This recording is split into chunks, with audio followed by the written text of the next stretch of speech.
Girbeagly! Hey there guys and gals, it's Girbeagly with another episode of Gaming with Girbeagly, and I'm once again playing the game Sakura Spirit. Now last episode we awoke to one of the most awkward situations that I've ever read in a visual novel. We were naked next to a very, very naked Machiko, and I guess we were sharing body heat, so neither of us got hypothermia or something along those lines, but it still was very awkward, and it was made more awkward by the fact that her little sister Maeko kept trying to peek at my dick. So, just one of those things where apparently I'm just so attractive to fox spirit girls that they can't help themselves around me. But anyway, we are now in the kitchen. We're trying to find out the history behind why spirits and humans don't get along in this particular world that we're in, and hopefully we unlock some more of the backstory that's going on Takehiro's quest here. But let's go ahead and continue. However, I do remember the village elder telling me that it wasn't just the fox spirits. It sounded like humans and spirits everywhere have been on bad terms for a long time. Do you know why, Machiko-san? I do not recall. Much information is withheld, even from someone such as myself. Most spirits keep to themselves these days. There are a few exceptions, Tsuyuri being one of them. Powerful spirits come and go as they please, but they tend to remain in their world. Fox spirits, however, have no other place to go. We are stuck in the human world for better or for worse. That's weird. I wonder if it's because they're like weak, lower level spirits or something like that. Huh? I didn't realize it was like that. I guess I'm finally learning stuff. Well, this Tsuyuri character lives in the shrine, right? We should try asking her for some ideas. No, we do not need to go see her. Absolutely not. No, I don't want to go see her. I don't want to. I was somewhat taken aback by Machiko's suddenly childish way of speaking. It reminded me of the times I'd been told to go visit the doctor when I was younger, complaining and throwing tantrums along the way. Yeah, that is weird that she reacted like that, but I guess it's due to the fact that she's sort of like tsundere, and it's been hinted at that she has like a crush on Tsuyuri, or maybe they even had like a past relationship or something, because I know that when we were sleeping together naked last episode, she kept sort of talking about Tsuyuri in her sleep, and I'm guessing that like maybe they had a fling, maybe they hooked up, maybe they were dating and she got dumped and it was really embarrassing, or maybe she just has a massive crush on her and she doesn't want to get near her and accidentally spill the beans. I have no idea. I guess we'll find out as we continue. But isn't she the only one that can help us? I refuse to go. Tsuyuri is a fiend, and I dislike the idea of spending even a second in her presence. She can't be that bad, can she? Besides, if anything happens, I'll protect you. Oh, there you go again, Takehiro, acting like a white knight. Fine. If it really means that much to you, I will attempt to lead you to the shrine again, but you will enter the grounds alone. I don't want to go anywhere near that place. You will be on your own, Taka-kun. Can I come, One-sama? Absolutely not. I forbid it. You are not allowed to follow us under any circumstances, Maeko. Yeah, I doubt she's gonna listen to that, Machiko. Fine. I'll stay here, just like you said. I'll be here, in the mansion. Oh, okay, that's surprising. All alone. Unprotected. All by myself. Oh my gosh, what a little manipulator. What a little brat getting her way. Who knows what might happen to me? I could get trapped under a bookcase and die. Or slip on a banana peel and die. Or get bored and die of boredom. I'd be so super duper bored, sitting here all alone in the same place, day in and day out.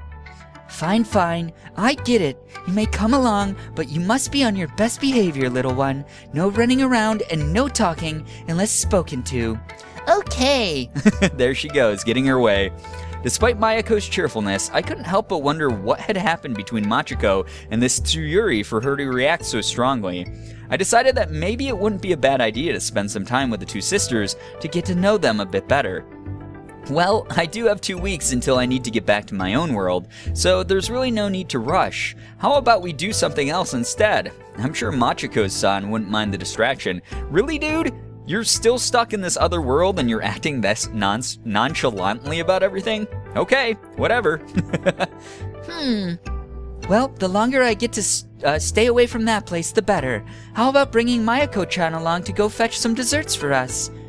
There are oranges, apples, and a small vineyard behind the mansion. I could whip up some cream to go with it if you would like. Sure, that sounds easy enough. Let's go get some delicious fruit, Maeko-chan. That does sound pretty good. Alright. Aw. As Maeko led me towards the garden of the impressive mansion, she seemed a little quiet, as though she had something on her mind. I wanted to ask her about it, but something about the way her ears sagged and her tail hung low told me that probably wasn't the best idea.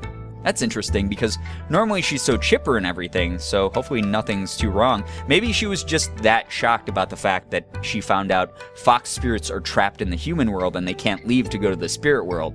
I don't know. Who knows? I decided I would simply try to cheer her up. So, which do you prefer, Maeko-chan? Apples, grapes, or oranges? We could gather all three, but I bet we could grab a few for ourselves first. Apples, I guess.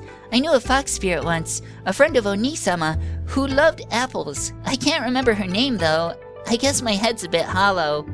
Apples are awesome, crunchy on the outside and sweet on the inside, and your head isn't hollow, silly. If that were true, I think I'd still be stuck in that jail cell.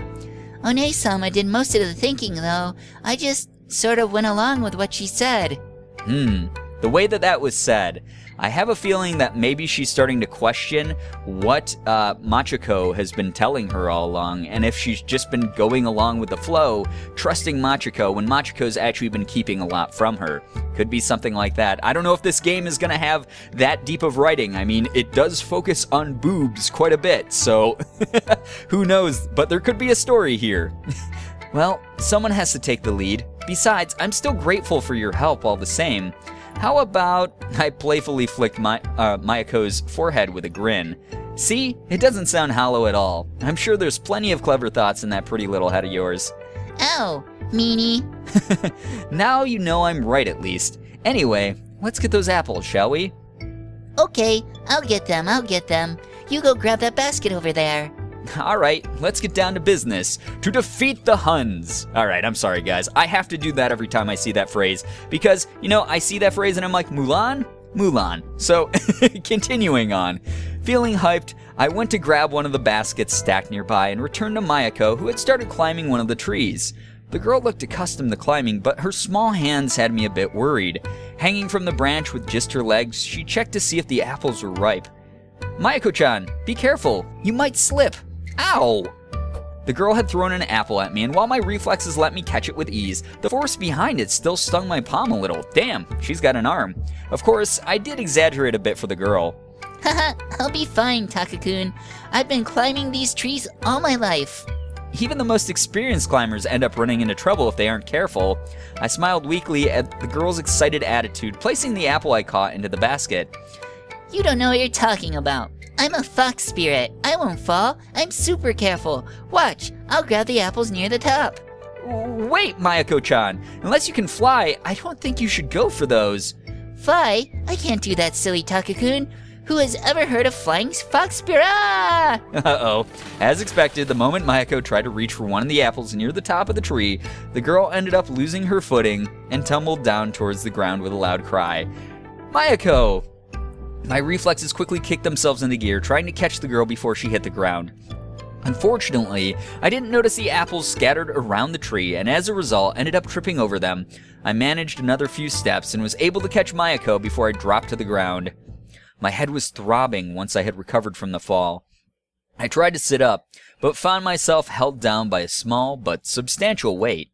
Uh-oh. Wow! God damn. That's a lot of plot on that girl. Hoi, okay. Opening my eyes, I looked up to see Maeko sitting on my lap. Of course she's sitting right on our lap as well. Spread eagle. Owie! I guess I tried to reach a bit too far. Thank you, Takahiro. You saved me, and you gave me a soft, well, kinda soft and kinda hard landing. Maeko-chan, do you mind you're crushing me? I wonder if the hard part of the landing was, maybe because we got excited seeing her fall or something. I don't know. Wow! Oh my gosh, Takahiro! I'm sorry, I'm so sorry! As the younger girl grew increasingly flustered, I knew I had to calm her down. Gently, I tilted my legs beneath her, and she toppled forwards, her head resting against my chest. That was your idea to calm her down? Was to make it so she fell more on us? And, Oh god, this is gonna become one of those situations, guys, that gets me all flustered. I guess we've learned that fox spirits can be pretty clumsy, or maybe that Maeko is even cuter up close than I had thought. Jeez, Takahiro, you dog. What? Takahiro? I think you're mistaking me for One-sama. Nope, I'm talking about you. You have that innocent side to you that's really charming. I wouldn't be surprised if lots of people from the village would want to claim you as their adorable little sister once we've cleared up those misunderstandings. I'd be happy to call you my brother, Takahiro, but lots of people in the village are super mean. I just want to spend time with you and One-sama. Oh my god. Brother? How about darling? Darling, I don't know if I'm ready for that. Really? I think we'd be a cute couple. A hero and a fox spirit, living happily ever after. Your sister could stay too. We could raise a little family. I mean, we already have a house, so we wouldn't have to worry about that. And any guy from my world would kill to have a pretty wife like you. Oh man, dude. The sexual harassment is off the charts, Takahiro. I held back a little chuckle, knowing all too well that my teasing was taking effect, and yet I was also happy to see your spirits seemingly lifted. Thank you, Takani. Aw, I think Takakun would be better. Machiko-san probably wouldn't like another sibling, but I'm glad you cheered up. Aw. You didn't seem too happy earlier. The way your tail and ears were hanging low reminded me of a scolded puppy. Huh? Oh, right. I was just thinking is all. You know, about that spell I wanted to try? The one that needs the silky wedding undies? Wedding sash. It's kind of like a belt that the bride wears during the wedding ceremony. I doubt any spell involving panties would be a good idea to cast.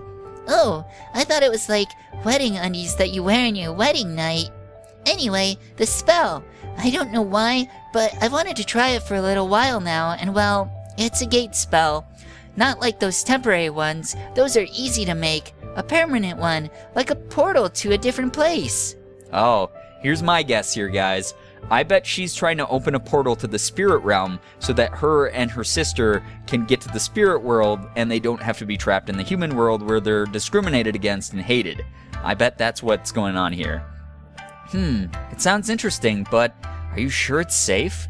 Silly Takani, that's not the point. This spell, it might be able to help you. Well, that's good and all. I'd prefer not ending up in the middle of the sea or a live volcano. I think we should be a bit more careful with your magic. I'm a good mage. That's what Harry said when he told Atlantis he had a solution to their water shortage. Huh? What's Atlantis? A city with high ambitions, sunk into the deep due to poor management. Anyway, I think it's best if we get an expert's opinion before we try anything. We're going to visit this Tsuyuri anyway, so maybe she'll be able to tell us if your spell will get me home. Wah, but Tsu-chan told me I shouldn't use magic at all. She said it was only for her to use or something. Oh, that's weird.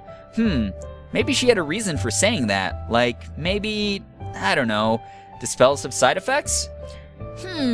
You're just like One-sama. She forbid me too. But I showed her that spells could be helpful and that I can control them, so she let me do more research. Maybe fox spirits are like such low-level spirits, they're not supposed to use any magic because they could lose control of them. I don't know, or lose control of it. I have no idea though. I'm not going to throw spells around like they're nothing. I'm not a dumb little kid. I'm not going to do anything. Besides, you seem old enough to take care of yourself. Not that I know how old someone like you might be, but beware of the dark side of magic. In most stories, magic usually comes with a price. Like, what would you do if magic gave you a terrible tummy ache, or headaches, or worse, diarrhea? Then you better prepare a gate spell to the nearest bathroom.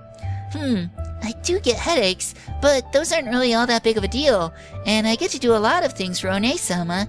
I'm not going to change that ever, so there. What a little brat. I already said I wasn't going to make you do anything. However, what you do need to change is the fact that you're straddling me and, you're rather close, so I'd appreciate if you could get off.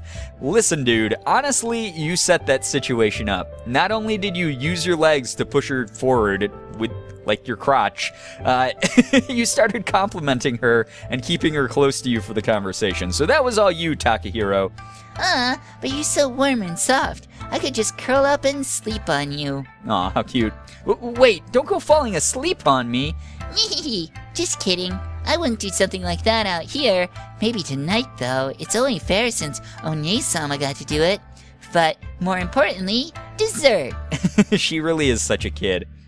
We need to go back inside. One-sama is probably wondering what's taking so long. I couldn't really argue with the girl's impeccable logic. With a smile, I helped the girl to her feet and gathered the few fallen apples into the basket. We returned to Machiko and enjoyed our dessert together. It wasn't too long after that Maeko started to feel sleepy, so Machiko took her to bed, wishing me a good night. The next morning, oh boy, wow, that was a hell of a scene, guys. Once again, it was awkward, but not as awkward as I thought it was going to be, which is good because after last episode, holy shit, I don't know if I was ready to handle that amount of heart-pounding, weird, awkward animu situation. But anyway, I awoke the next morning to the sun filtering in through the wooden blinds, yawning loudly. The girls had very graciously given me an entire room to myself, and it was certainly a lot bigger than my room back home. It was still early in the morning, likely a bit before breakfast. I decided to spend a short moment to gather my thoughts. It was clear that, in order to learn more about my situation, I would need to pay a visit to the shrine. Excuse me guys, I got the burpees here. Maybe I could even find the answers to some other questions that had been lingering in the back of my mind for a while now. The fact that Machiko seemed surprisingly nervous at the mention of Tsuyuri's name made me wonder about the relationship. What could have possibly happened to make Machiko react like that? The apparent hostility between the villagers and the fox spirits was another issue altogether. Of course, I couldn't forget about the fact that I needed to find a way to get home as well. Yeah, that's kind of the priority, dude. You are trapped in another realm. Things are not the same as back home. It will take some time to assimilate. Just as I finished gathering my thoughts, Mayako's voice resounded from downstairs. Takani, breakfast is ready. Could you go get One-sama? Sure, we'll be right there. I quickly made my way out of the room, finding myself within one of the corridors of the mansion. Once outside, it didn't take long for me to find Machiko wandering down the corridor, her lips curving into a smile when she saw me. No need to look for me, Taka-kun. Maiko's voice reached me loud and clear. Good morning, Machiko-san. Did you sleep well? It was a decent sleep, although perhaps a bit lonely. However, you seem to be getting along well with my little sister, Takani, was it? Perhaps I should consider you my rival in the quest for the heart of our dear Maeko-chan. She seems to like it. I guess I'll be stuck with that name for a while. Oh, is it not to your liking? Well, perhaps you would prefer Darling instead. You were watching us? Indeed, it was taking you both such a long time, I grew rather curious and snuck out. But I didn't see you at all. Well, I am a fox spirit. Hiding myself from humans is like playing hide and seek with a child. Then why didn't you use your hiding skills to hide from the guards? Now that you mention it, the thought never occurred to me. Well, it certainly was fun getting chased by them. Unfortunately, Maeko does not have the best control over her change. She is far too excitable and unable to maintain the illusion. It is one of her magical blind spots.